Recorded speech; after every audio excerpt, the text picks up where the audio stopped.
how's it going? It's been a crazy period of time. I'm doing one of those things right now called budgeting. So I'm not buying as many Blu-rays, and if I am, I'm actually buying them for as cheap as possible on like eBay or Facebook Marketplace. So all of these, sorry, all of these bar either the next half of the video, if I wait for the rest of it to come in, or next week's video will be stuff that was on sale, because Amazon had their big sale, and, you know, when you get Prime for like 1 month, because it's cheaper to buy a Razor that way, who'd have thought it, and then you just get some more movies, so hopefully that stuff will come in.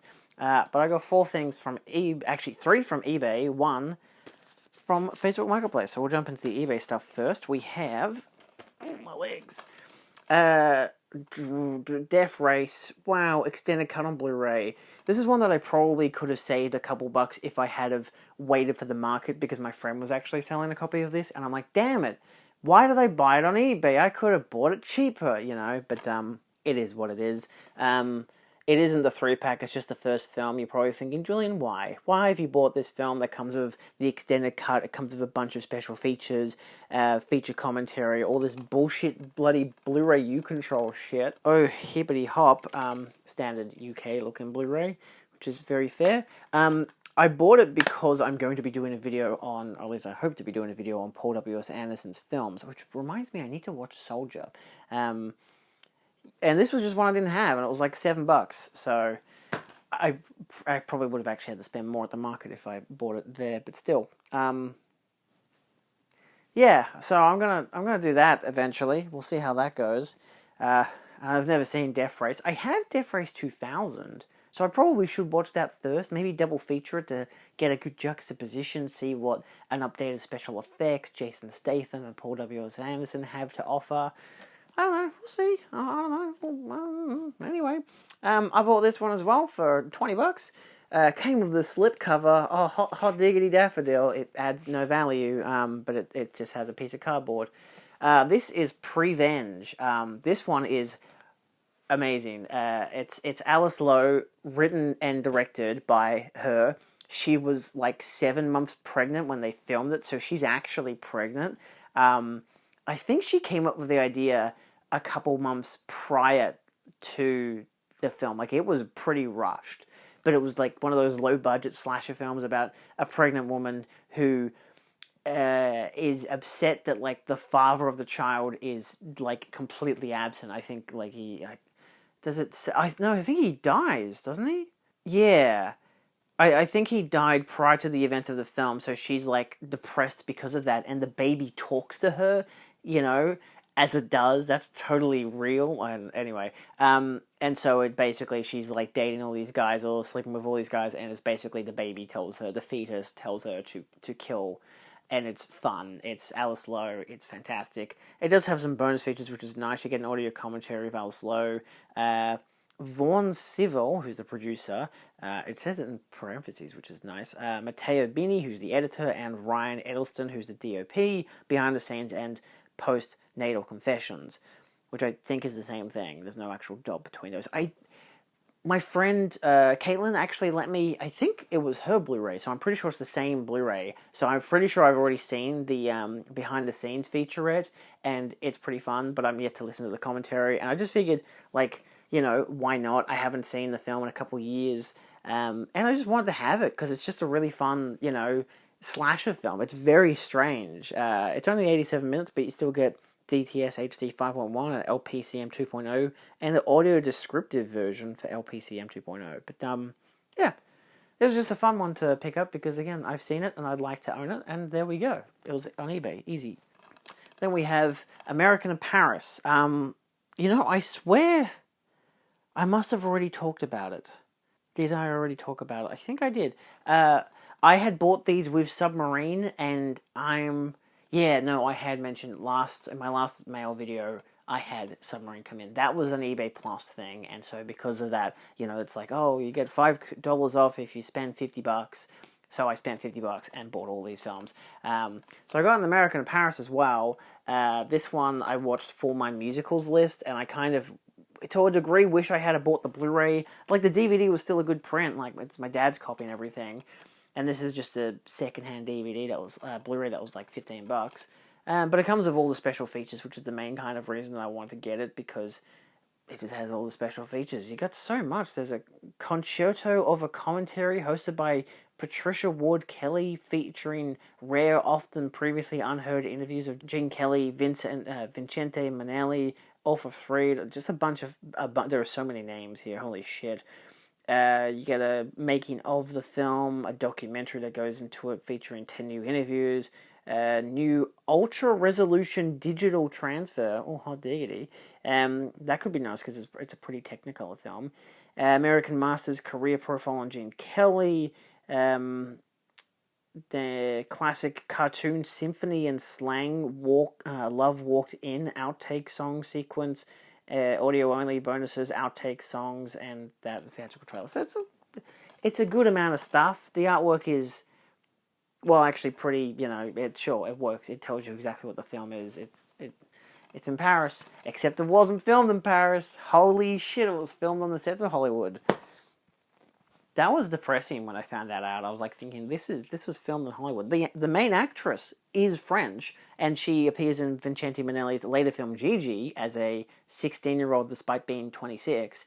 That film sucks. That's a really bad film. It's filmed in Paris, but it's an awful movie. I would not recommend that one of all the musicals to watch of the 50s.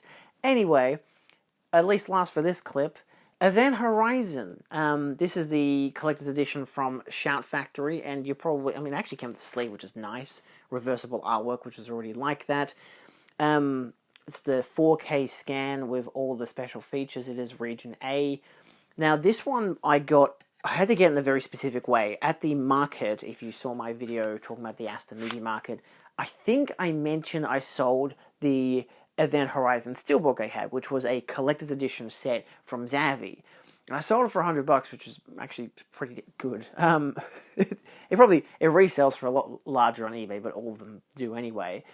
And so I was like, if I can sell it, because it's the only copy of the film I have, it's the 4K UHD, it's the Blu-ray disc with all the old special features. If I can sell it and get rid of it, then I don't need it anymore, And the thing is, I didn't have a second copy of the film. So it was the only film I was selling at the market that I had no backup copy. So it was a gamble, if you will. If I sell it for the $100, I use that $100 to buy a different Blu-ray. And it worked. I got $100 out of it. This was $40. I picked this up just this morning, actually, which was a hell of a rodeo. And the guy who sold it to me actually said that he bought the 4K. So he probably bought the 4K on Facebook Marketplace or something for like $20. Sold this for $40, unless he paid retail price at JB anyway. Sold this for $40. This comes with all the special features, and it still is a 4K scan, so I don't need the UHD disc. But I know that Jarrett had mentioned, this is Jarrett Kahan, at the market had said that basically if I was to buy this film, to get the standard UHD disc from like JV on sale or Facebook Marketplace for cheap, because people are selling it there for $20, and then buy the old Blu-ray disc, which comes, or even the old DVD that you could pick up for like $2, but the old Blu-ray disc comes with all the special features, but there's not that many special features. This has more, and all of those, so because it has the 4K scan, I figured that's an easy win, because if I rewatch it and I'm happy with this scan, I won't buy the UHD, or I just spend $20 extra and get the UHD, but I want to try to avoid that. Even though it is a kind of film where you want a UHD disc, because it is a pretty visuals, and that's the only version I've seen of it, so this could be a downgrade, I don't know. Probably will be. You still got audio commentary with the director, again, Paul W.S. Anderson, and producer Jeremy Bolt, making of Event Horizon, 5-part documentary, The Point of No Return, the filming of Event Horizon, secrets, deleted and extended scenes, and the unseen Event Horizon. Now, interestingly, this is actually the Canadian version. It has the Canadian rating sticker. I should probably have logged it on my Blu-ray.com app as the Canadian version, not the American version, because it comes up with both. So that's funny, but it is just worth noting that this does come with a lot of interviews as well. It's curious that it doesn't mention that, saying that it has a bunch of interviews that they filmed in the pandemic. There's like 3 hours worth of interviews. Maybe, probably not, because again, there's all the documentaries and stuff. So worst comes to worst, if I enjoy the picture enough, because I didn't love the film, if I enjoy it enough on a second watch for this future experience, and like the scan enough, then I won't buy the 4K. If I don't care enough about the film, I'll stick with this. But at least I have it, and I got it for cheaper. especially in Australia. Getting the Scream Factory, like, with a slipcover, not as easy to get. So I'm pretty happy with that. Alright, we've got more. We actually got a replacement disc. That's very rare. I'm still waiting on my Blair Witch one, which at this rate, I kind of don't think will ever arrive. I don't know. But this one's Looking for Mr. Goodbar, which is the 4K UHD from Vinegar Syndrome. So that's great, because I got that back. I ordered it Christmas last year, or November last year. I think they had a Black Friday sale, and that's when it came out. And I ordered it then, and then they, like, a few weeks later, they're like, oh, there's some issue of the 4K, it doesn't work with Dolby Vision. And I wasn't going to watch it anytime soon anyway, so, you know, whatever. And lo and behold, it's shown up, which is great. It actually had a shipping date, which was like the 10th of March, and it's currently like the 26th, so it only took 2 weeks to get here, so that's good. In contrast, and like, I got an email about the replacement disc ages ago, but not that it was sent, or at least that they were sending them. Replacement discs are a bitch. I never really ever strive to, you know, get them half the fucking time. Anyway, got I Am Legend. This is the Blu-ray version that comes with the, oh, look at that. It says, includes alternative theatrical version, the, as they say it, with controversial ending. I just made my whole image go yellowy. That's great. This is a second-hand copy. Got it for like $7 on eBay. Oh, look at the image. It's gone all yellow. I hate when it does that. I don't know why it does it. Okay, sorry about that. Anyway, as I was saying, yeah, standard region B disc. I was debating getting the 4K, but the 4K is just the theatrical cut. And this version has, as it says, original release of film. Hooray, the original version, which I didn't have. I only had the DVD, which was the theatrical cut. So I've never seen the alternate ending. I only found out what it really was just kind of a few weeks ago, where I was watching a video and they talked about it. I was like, oh, hey, that sounds really fun. I should watch that film. Plus 4 awesome animated comics. Great. Alternate theatrical cut version. Whoop-de-fucking-do. Created an I Am Legend, chronicling the movie's creation, and cautionary tale, The Science of I Am Legend, exploring the history of and current status of life-threatening viral infections. Well. Shit. I still need to watch that to see that it actually fucking works. It's the only problem with buying secondhand Blu-rays. They're cheap as shit, but do they work? I don't know. But yeah, again, debated the 4K, but because it's no unrated cut, like no alternate cut on 4K, which is like, what's the point of making the 4K if you're not going to have both cuts on the same 4K disc? That's stupid.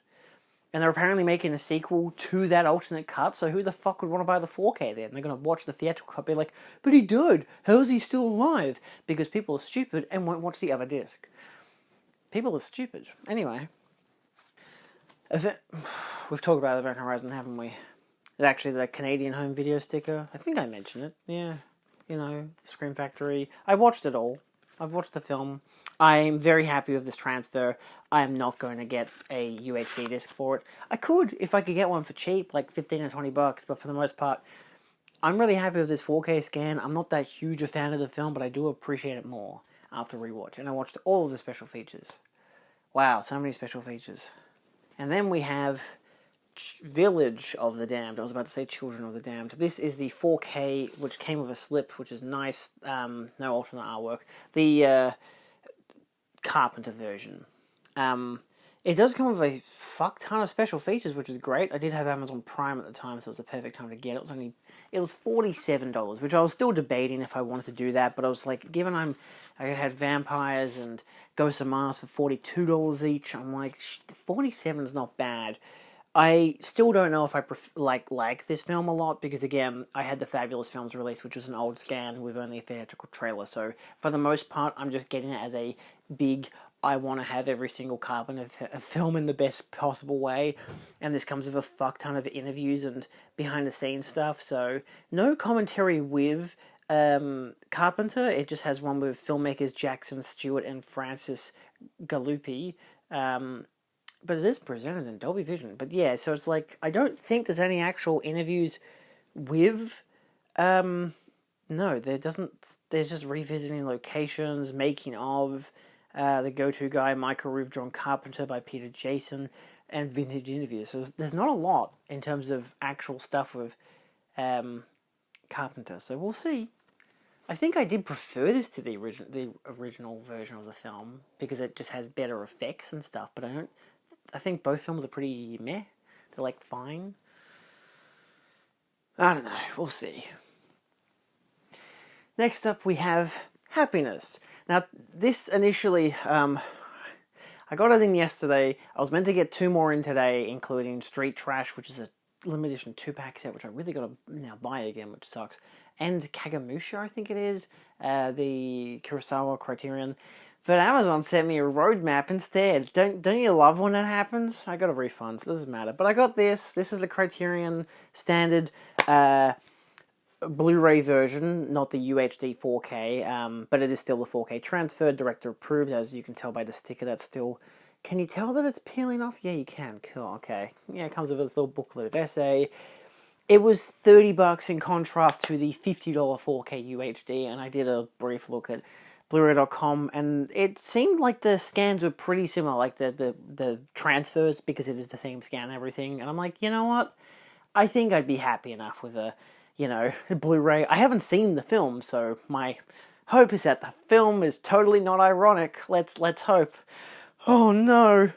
I actually went to the Australian Film Critics Association Awards the other week, and as part of the Cinemaniacs board to present it, not to present it, but just to be there. We were doing, at least John Harrison was doing a presentation, which I realized that video actually came out. I released it the day after. So I had done a video talking about the Lee Gambon Award, which was just me filming part of the event, which was John's speech, the recipient, and a video that Sally had made for it, which actually includes copyrighted music, so I don't get monetization on that video. But it apparently does still get monetization, so, I don't know. But that's how copyright works. Nevertheless, John, in all his good graces, burdened me with 2 more creatures from the Black Lagoons. We got this boy.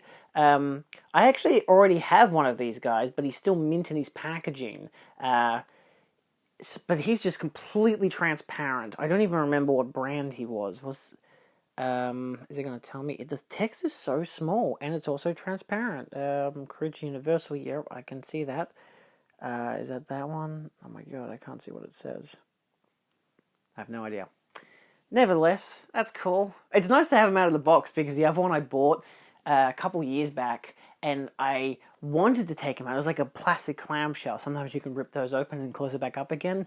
It wasn't doing it, so it's just as it is. But then I got this guy as well, who I might try to hang in my car. It's not summer anymore, so he won't melt, but you never know. He's a very weird-looking creature. It's actually kind of a finger puppet, so I actually pose him like so. Currently, this is how I pose him on the shelf, so yeah. It does have an official license from 1991. That's crazy. Ruby's Costume Company, made in China. But yeah, it has the original official trademark, to the point that the trademark itself covers the whole back. I think you could see it there. Yeah, that whole top line there is just the Universal Studios logo. The rest of it's just the other stuff, which is very, very funny. Yeah, official Universal Studios Monsters trademark. Crazy dude, look at that. Wow, it's me in the morning. Whoa, I'm ugly. Anyway. And last but not least, this one was a surprise. I got a stack. I actually went to Monster Fest today. Actually, I'm wearing my shirt. It's Return of the Living Dead, because they screened Return of the Living Dead Part 2. Hot diggity. And they were selling a fuck ton of Blu-rays. Saw Joel from Dead End there. That was great, because he's one of the sponsors of the event, him and his dad, which is great. Good to see them. Got to see Jarrett. Found out his surname's pronounced Gahan, not Gahan. But apparently there was a radio presenter that was called Gahan in his youth, so apparently it's not unsurprising. There is an H in the middle of his name, Gahan. So, nevertheless, good to know. I like to pronounce people's names properly when I'm doing videos and talking about them. Nevertheless, Caitlin had bought a movie off me from the market and hadn't paid me yet, and so she gave me a $20 note. And I'm like, great, I'll probably use that at Supernova. And then Supernova hasn't happened yet, but they had a bunch of movies there. So they had like some they had like what was it that the guy from Monster Fest was saying? They had a bunch of Blu-rays that were $2 each, Blu-rays and DVDs that were $2 each because they were running out of the license and they wouldn't be able to sell them like legally after that point, basically. So that's what 5 of these are. The other one was a $10 one, because sure, why the fuck not? So let's dive in one, eh? These are all still in their plastic. I'm not going to take them out anytime soon. We have Dark Tourist. I believe this guy is actually at Supernova this year. Michael Kudlutz. He's from The Walking Dead. He is like the comic accurate version of Abraham, which is insane. Because I had read the comics by that stage, and so when he just popped up, just as he looked, I was like, that's crazy. There's a theatrical trailer in Monster Pictures Films trailer, but no other special features. But it is a 2014 film, 81 minutes long, so it's got some stuff. It's very bare bones, but again, for $2, I'm not gonna fucking complain. Whoa-wee. I don't even know if these films are good. It doesn't matter. We got Darling. Again, they're going to be very reflective because, of course, they're still in their plastic. This is a 2017 film, black and white, very artsy. 5.1 mix, which is nice. Did I say it was 2017? 78 minutes, that's good. It doesn't have any special features, but it does have a wacky picture in the back there. So we've got all these. Looks like a black and white slasher film. Oh yeah, that follows a lonely young woman who moves into an old mysterious Manhattan mansion, hired as the caretaker. It's not long before she discovers the estate's haunted reputation and troubling past. That slowly descends her into madness. You know, The Shining, but with a woman as the crazy person, I guess? Sure, I don't know. Who cares? I'll take it. Why not? Then we have Detention of the Dead. This one looks like kind of a horror comedy spoof. If I'm going to be honest, I'm pretty sure those hands that they use for the zombie hands I have used as a PNG before. So, in one of my thumbnails. Nevertheless, again, another no, what do you call it, special features thing, but it does have a tagline on the back, which is kind of funny, saying, where there is no room in hell, the dead go to detention. Gee, can you point the homage? Anyway, 2013 film, 83 minutes long. It's just a bunch of people who I think are pretending to be teenagers, but look maybe to be in their 30s. One of them's definitely wearing a wig. That blonde girl's definitely wearing a fucking wig. But, you know, sure, why not? It says, combines The Breakfast Club with Night of the Living Dead.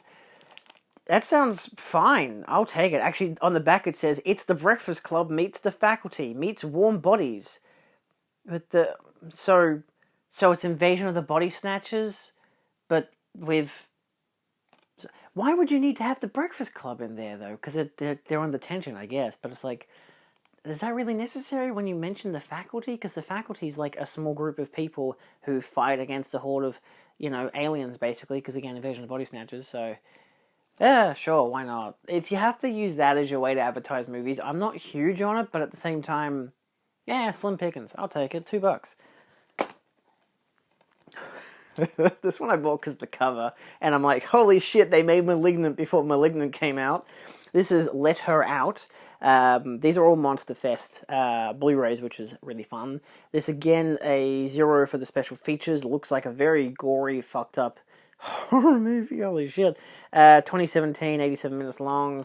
Again, no special features, but as you can see, there's a lot of weird, gory shit on the back, so I'll take it, obviously. Oh my god, there's a swear word on the back cover.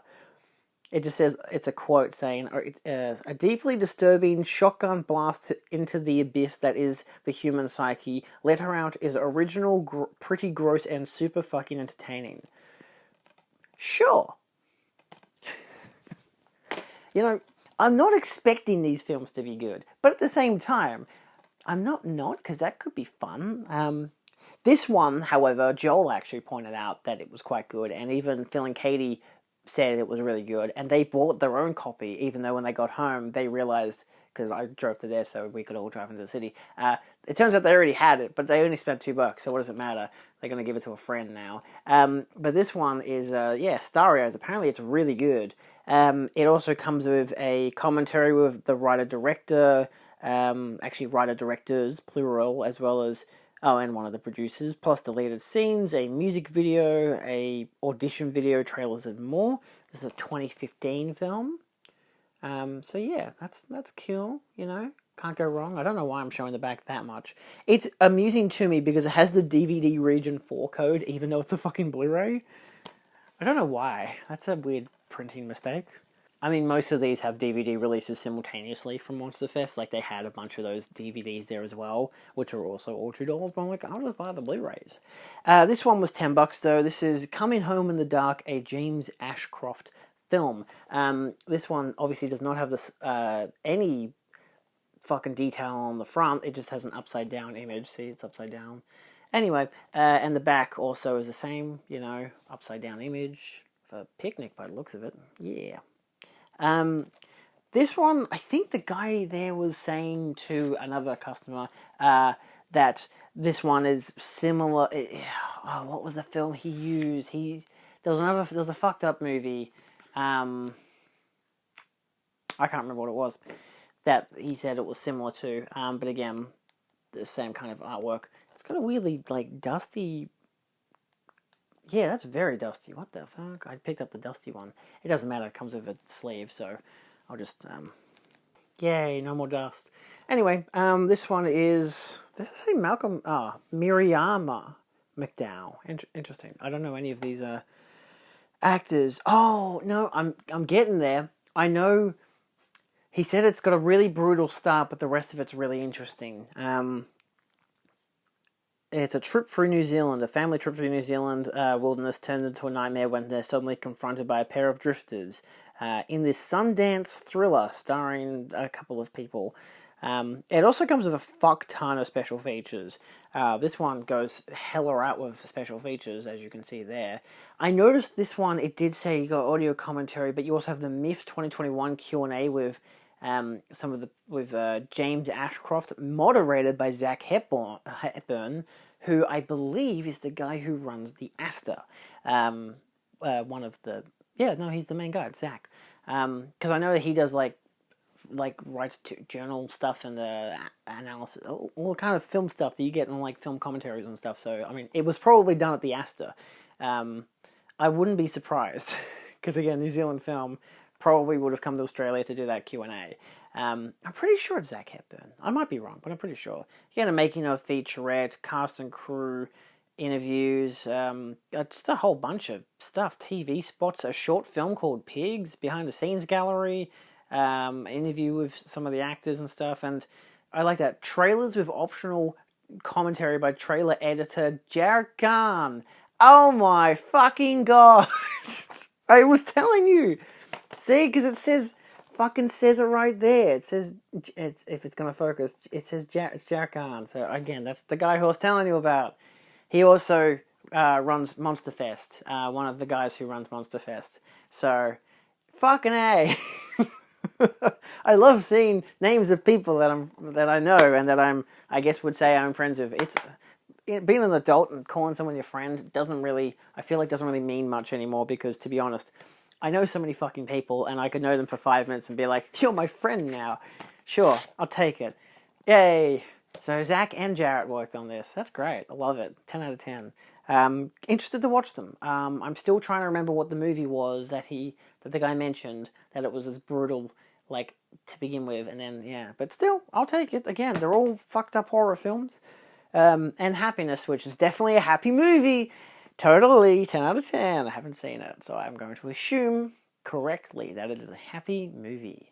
Anyway, despite fucking Amazon being a bunch of bitches, but I still got my money back, that's all for this week. I don't know what else is coming in. There's still every once in a while trinkets, but I'm super budgeting right now to try to save up for a trip later in the year and other stuff. So I will interspersedly be buying stuff on the very rare occasion, usually when there's a sale. So Yeah, I'm going to be talking more about movies instead of actually buying them. That'd be great. I'd love to. Anyway, I can't believe I bought 6 movies for $20. That's a good deal. Alright, see you kids next time. Adios.